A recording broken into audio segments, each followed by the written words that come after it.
Okay, let's dive in. We're focusing our deep dive today on Isaiah chapter 12. Yeah, it's a fascinating one. Really short. Right, surprisingly short. It's not like the longer narratives or detailed prophecies around it.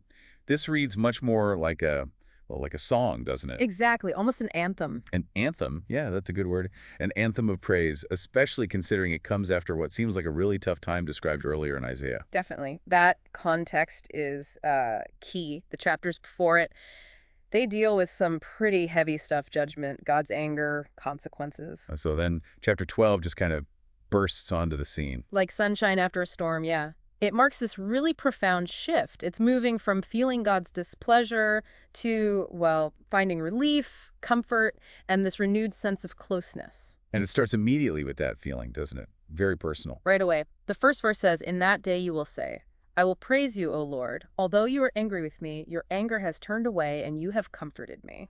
It doesn't just skip over the hard part, it acknowledges the anger. It faces it directly, but then pivots. The whole focus shifts because the situation itself has fundamentally changed. The anger's gone, comfort's here. And that comfort, it's not just a passive feeling. It changes things internally. You see it straight away in the next line. Ah, the declaration of trust. Yeah, this bold confidence. Surely God is my salvation. I will trust and not be afraid. It's not, a timid hope. It's certain. I will trust and not be afraid. It's quite definitive. Completely. And then it adds, the Lord. The Lord is my strength and my song. He has become my salvation. Strength and song. I love that pairing, strength of my song. It sounds so active, so joyful.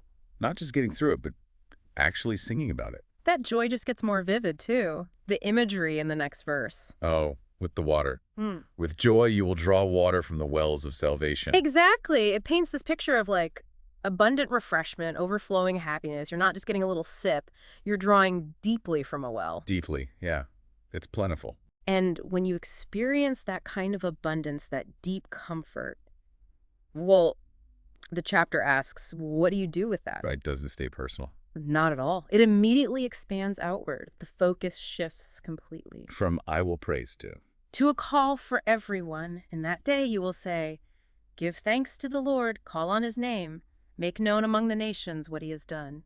so the personal experience sort of fuels this urge to share it. An irresistible urge, it seems, and not just telling your neighbor, but among the nations.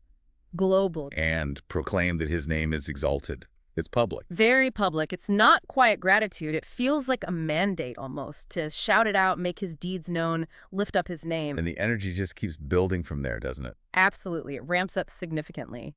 Sing to the Lord, for he has done glorious things. Let this be known to all the world. All the world. Wow. And then that final line. Yeah, the climax. Shout aloud and sing for joy, people of Zion, for great is the Holy One of Israel among you. It ends on this really high note.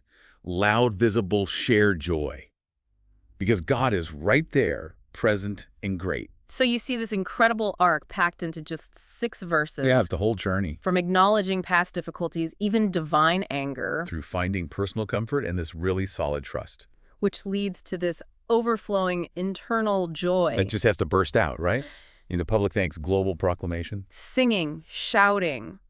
The works, the insight seems to be that real salvation, real comfort.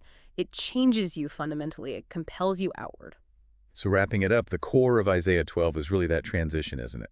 From hardship and displeasure to comfort and salvation. And that experience naturally leads to overwhelming joy. A joy expressed through specific actions. Trusting, thanking, proclaiming, singing, shouting. All because God is present and great. The chapter really suggests that genuine salvation makes worship and sharing that experience almost inevitable, a natural result. Which leaves us with a pretty powerful thought to chew on, maybe. Well, the chapter's explicit. Make known among the nations. Let this be known to all the world. Given that clear, strong command, what does it really mean for you personally listening now to take an experience of comfort or salvation and share it that broadly, that boldly? Something to think about.